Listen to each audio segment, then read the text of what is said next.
Coran raconte la conversation suivante entre le pharaon de Moïse et un individu appelé Haman. وقال فرعون يا هامان ابن لي صرحا لعلي أبلغ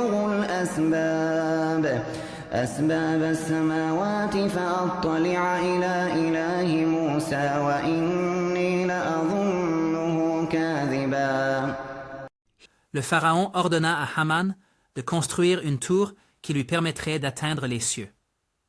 Il est important de comprendre que l'intention du pharaon n'était pas littéralement de gravir une tour pour atteindre le ciel. C'est plutôt une référence à la croyance égyptienne selon laquelle, après la mort, le pharaon monterait de la terre au ciel, prenant sa place parmi les dieux. Comme nous l'avons vu plus tôt, l'auteur du Coran connaissait les anciens textes des pyramides qui détaillaient de telles croyances.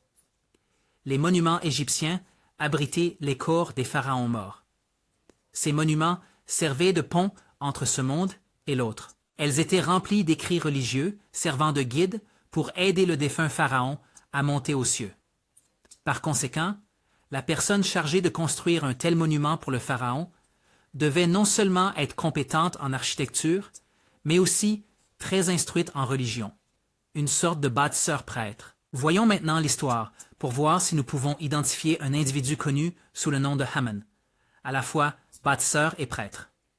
Plus tôt, nous avons conclu que Ramsès II était le pharaon à l'époque de Moïse, donc nous nous concentrerons sur cette période. Une statue bloc au musée égyptien de Munich contient un récit biographique de la vie d'un grand prêtre nommé Baken Khonsu.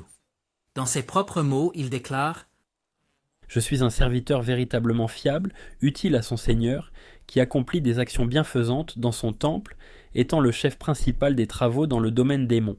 J'ai érigé des obélisques en pierre de granit, dont les sommets atteignaient le ciel. » Ici, Baken Khonsu nous dit qu'il servait le pharaon de deux manières. D'abord, en accomplissant des rituels dans le temple, puis en tant que chef architecte. En fait, Baken Khonsu était un architecte extraordinaire, étant l'un des plus grands de toute l'Égypte antique.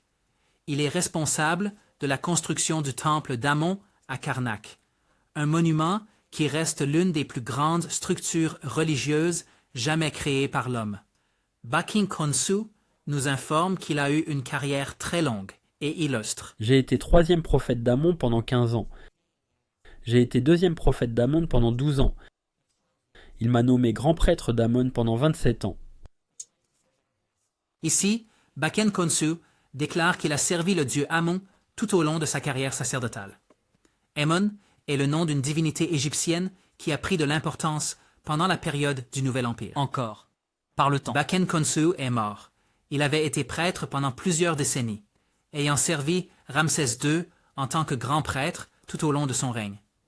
Ramsès II et Baken Khonsu étaient contemporains et sont morts à peu près à la même époque. Que dire de la mention de Haman dans le Coran? Comment se rapporte-t-elle à Baken Khonsu? Baken Khonsu se désignait lui-même par le titre de grand prêtre d'Amon.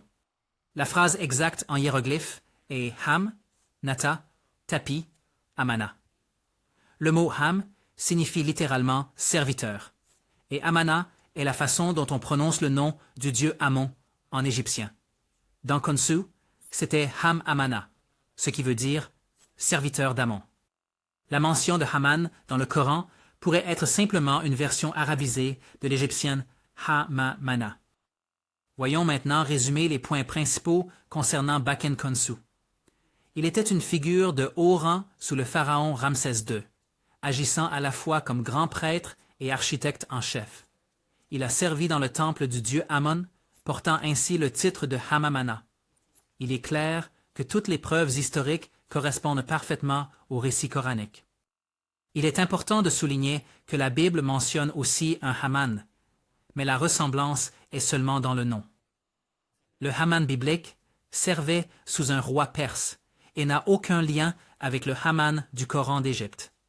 Encore une fois, ce sont des détails complètement absents dans le récit biblique.